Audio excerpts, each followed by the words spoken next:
Coucou mes gazelles, bienvenue pour cette guidance du mois de mai. Donc on continue avec vous les Capricornes. Je rappelle comme toujours et à chaque fois que c'est une guidance générale, donc ça ne parlera pas à tout le monde, c'est tout à fait normal.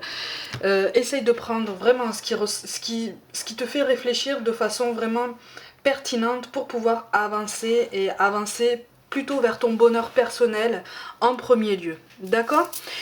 On va regarder les énergies dominantes, donc pour certains d'entre vous. Bon, alors moi j'ai l'impression qu'il y a une stabilité qui est en train de vaciller.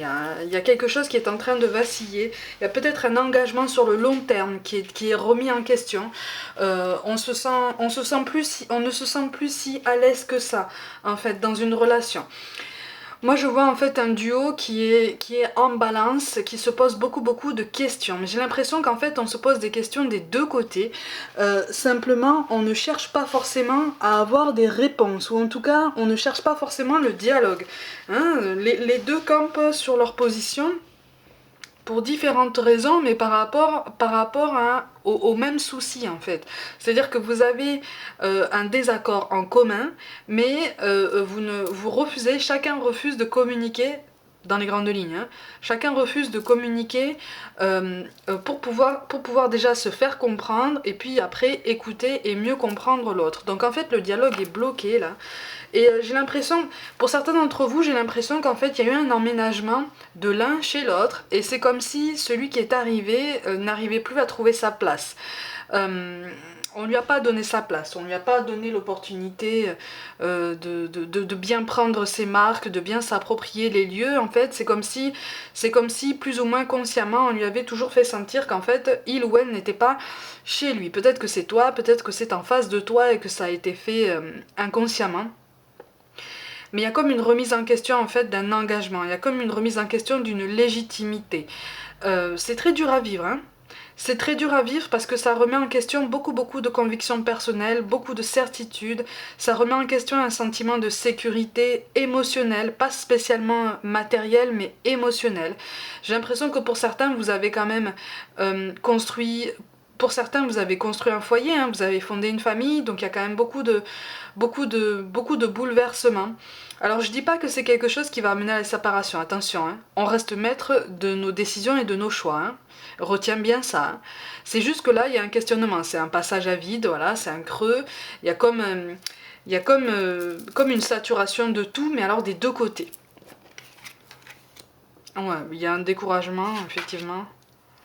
Il y a un découragement et un défaitisme, ben oui, ça va avec le découragement de toute façon. Tu es au creux de la vague, j'ai l'impression, c'est comme si tu te disais, mais en fait, j'ai essayé plein de choses, j'ai fait autant de compromis, on a avancé, on a bâti ci, on a bâti ça, on a fondé un foyer, on a vécu plein de choses, on a traversé plein d'épreuves. Pourquoi là, ce creux de la vague est si intense? Ça arrive.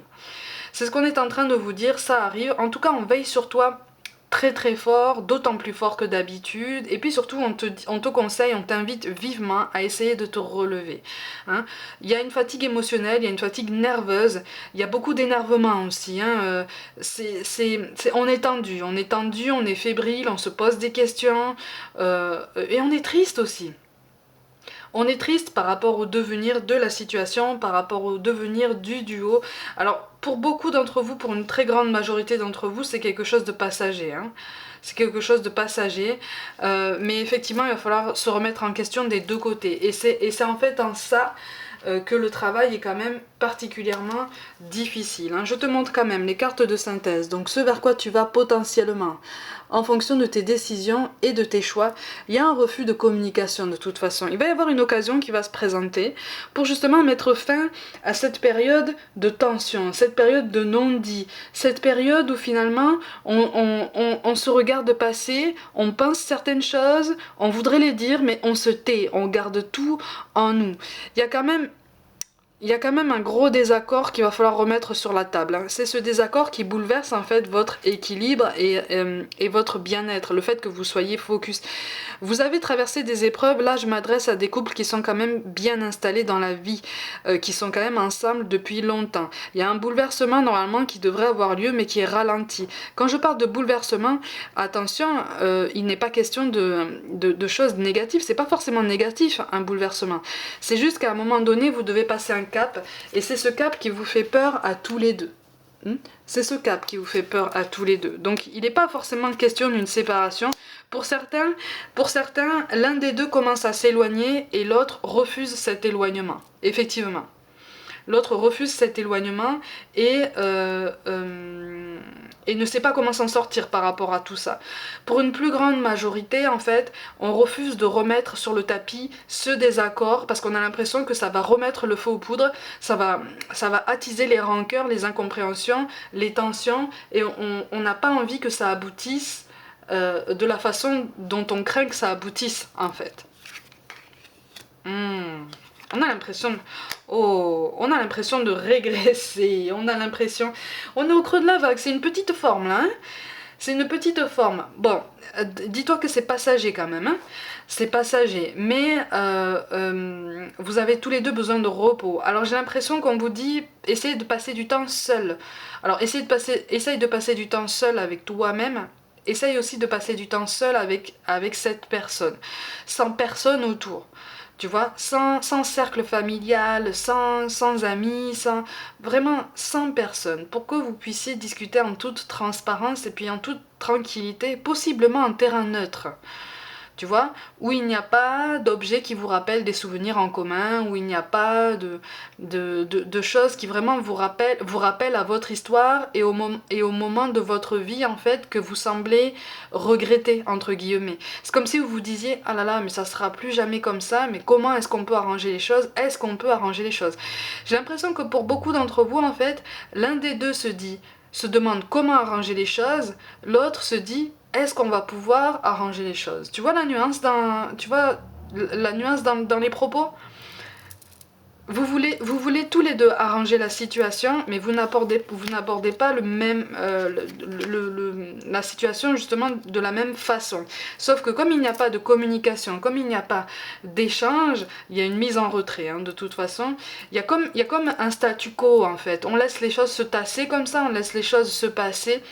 On croit que ça va s'arranger comme ça avec le temps, alors qu'en fait non, c'est comme si vous étiez en train de creuser un fossé entre vous à chaque jour, parce que le silence, le manque d'attention fait qu'une relation s'éteint. La communication est difficile, mais à partir du moment où les deux personnes essayent avec la meilleure volonté du monde, hein, bien sûr, et au meilleur moment, c'est-à-dire que quand on est en forme, quand on n'est pas contrarié, tu vois, on peut arranger les choses, Oui, vous voyez, je vous parlais de... Tu vois, je te parlais de t'écarter de l'entourage. Parce que j'ai l'impression qu'en fait, ton entourage, votre entourage commun en fait, est très présent et n'arrange pas cette intimité. C'est comme si vous n'aviez plus d'intimité dans tous les sens du terme d'ailleurs. Il n'y a plus de vie privée, il n'y a plus de complicité, ou en tout cas ça s'est amoindri. Parce que petit à petit, avec le temps, vous avez laissé ce vide, cette faille en fait se combler par d'autres personnes du cercle familial, du cercle amical, tu vois. Donc les choses ont commencé à changer de toute façon à ce moment-là. C'est normal, hein, une relation évolue, une relation gagne en maturité, sauf qu'en fait l'entourage est devenu tellement présent que c'est comme si vous étiez tous les deux en train d'essayer de vous chercher des yeux dans une foule en mouvement, mais vous êtes cloués sur place. Vous voyez, vous êtes cloués sur place parce que cette foule est tellement dense et cette foule ne fait tellement pas attention à votre bien-être que finalement vous n'arrivez pas à vous rejoindre, vous n'arrivez pas même à vous attraper la main pour ne plus vous lâcher et vous dire bon, maintenant on reste accroché et puis on essaye d'évoluer. À un moment donné, vous êtes perdu de vue. C'est cet équilibre, c'est cet équilibre qui a été remplacé en fait par une hésitation, par une incertitude, par un brouillard. Mais c'est quelque chose de temporaire. Vous avez une vraie complicité quand même qui est là, qui peut exister. Vous avez quand même la pyramide qui ressort à côté des énergies dominantes. Alors certes, pour l'instant, elle ressort à l'envers, mais il y a une évolution qui peut se mettre en place si vous engagez le dialogue, si vous engagez la conversation, autant que ce soit possible, hein, d'ailleurs. Ouais, il y a un manque d'action, il y a un manque de décision, d'initiative des deux côtés. Hein. On attend en fait que l'autre se décide à parler, parce que c'est comme si en fait chacun avait des informations entre guillemets sur l'autre, ou chacun avait des rancœurs sur l'autre, et attendait que l'autre fasse le premier pas pour peut-être faire des excuses, ou peut-être proposer une discussion, ou peut-être proposer une solution. Donc en fait, moi je vois deux personnes qui se regardent, les bras croisés, voilà, on attend.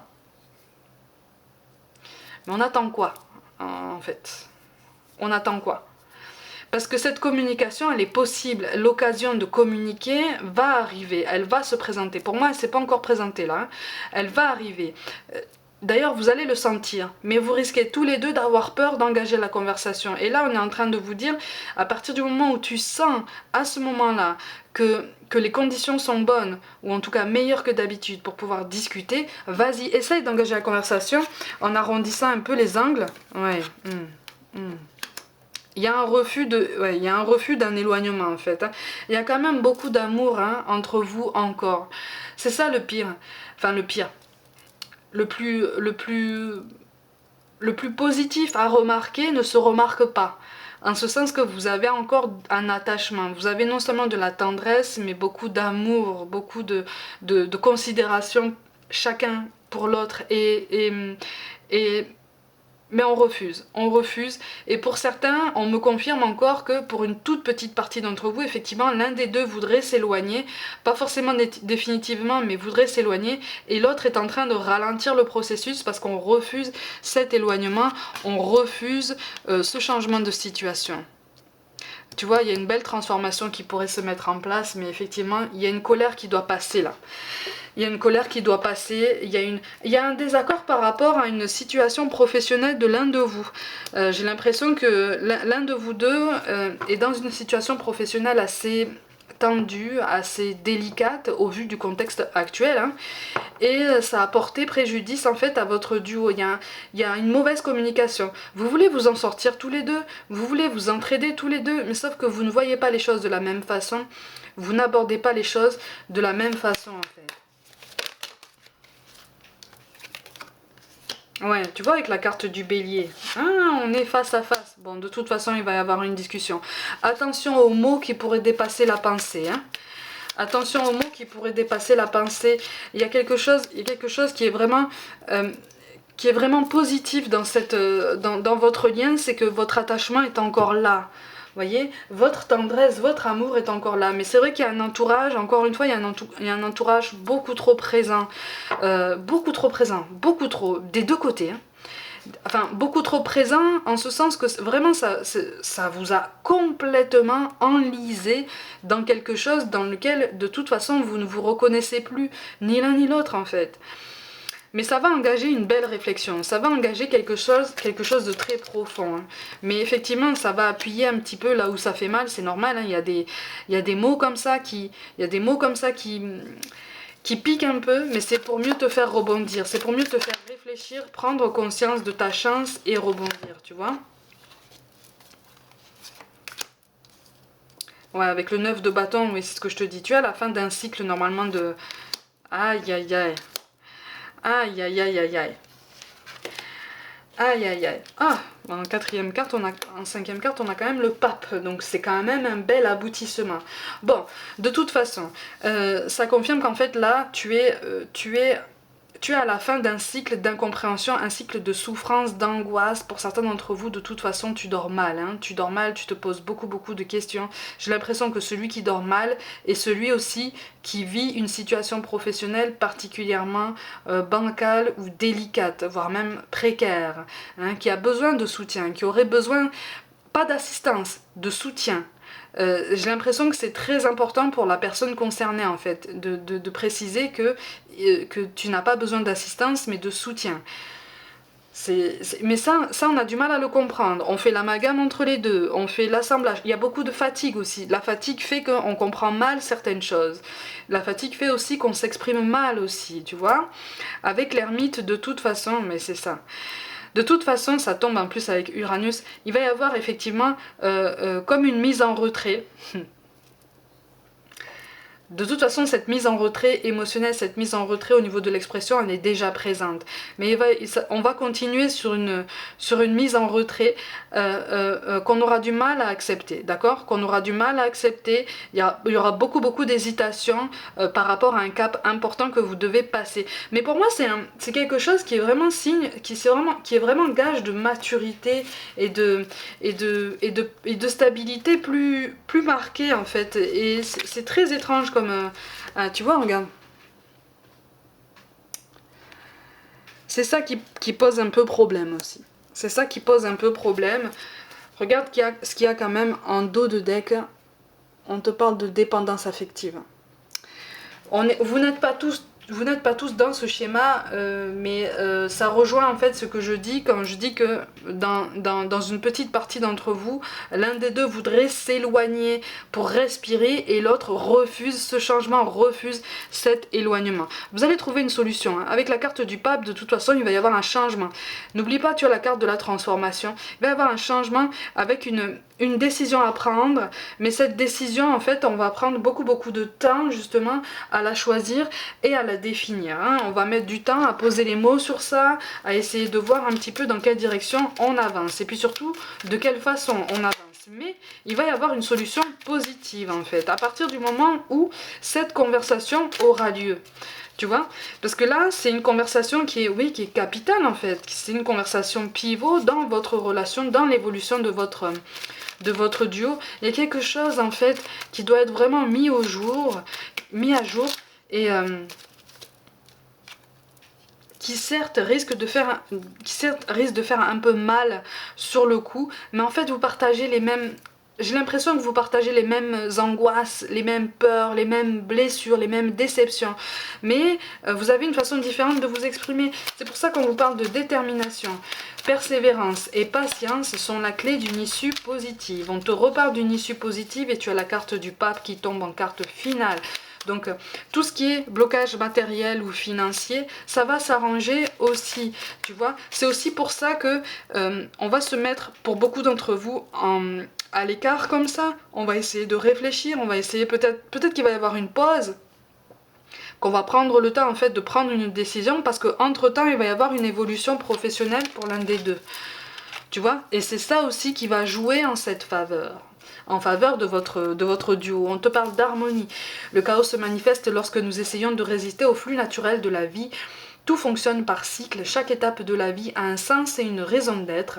Chaque jour peut se dérouler dans l'harmonie si tel est ton désir. Voilà, tout est question en fait de perception personnelle et de perception mutuelle, et donc par la communication, par une transparence. Hein. Le fait de poser les mots, c'est quand même très difficile pour certaines personnes, parce qu'on n'est pas habitué à ça, parce qu'on a peur de mal s'exprimer, parce qu'on a peur de ne pas réussir à se faire comprendre, parce qu'on ne veut pas attiser les tensions. Mais il suffit de le dire en fait.